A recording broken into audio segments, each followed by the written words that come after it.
Disability isn't an issue until it's made an issue for me. I get up in the morning like everyone else gets up. I shower, get breakfast, help my wife, go to work, do all those sorts of things. People sometimes make assumptions that I can or can't do something, and I find that really, really frustrating.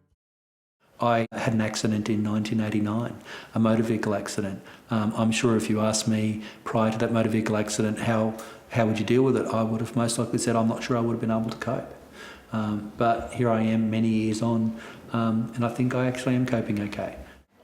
I spent a number of years adjusting to being a person with disability, and I got to a position where I was quite actively involved in a number of community groups, and particularly in disability groups, and I decided that this was something where I could really want to go and do something. Brad Kinsella decided to study human rights at Queensland University of Technology.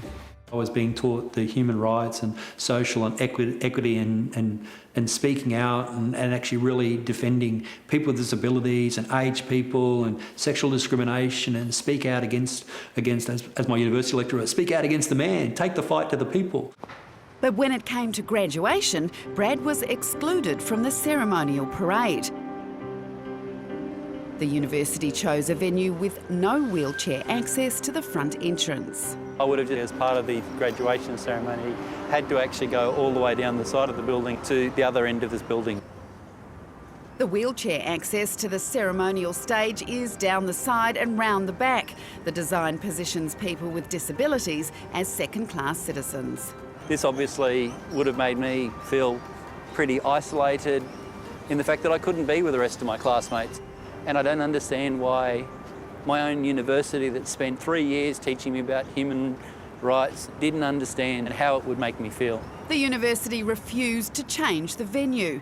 Brad took the issue to the Queensland Discrimination Tribunal and won. Look, I wasn't asking them to build a new venue. Literally within 500 metres of the venue, there's a venue that would have allowed me full participation.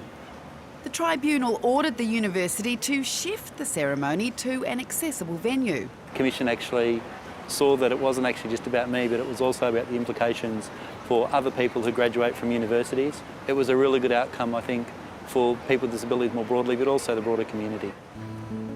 Brad's graduation was held in the Brisbane Convention Centre. Fellow Queenslander Kevin Cox had famously fought for this building to be designed for all Australians. It was really about people with disabilities being able to access public buildings through the front door. So not being treated as the other or a second-class citizen. Kevin's case led to nationwide standards improving access in every new building. We proved that the Australian Building Code was discriminatory, and that caused an automatic reform of the building code and led to Australia developing national standards called access to premises. Since the decision in '94, all new buildings have been designed and made accessible, but it's not an obvious stigmatised accessibility. It's been about good design. I'm very proud of my university.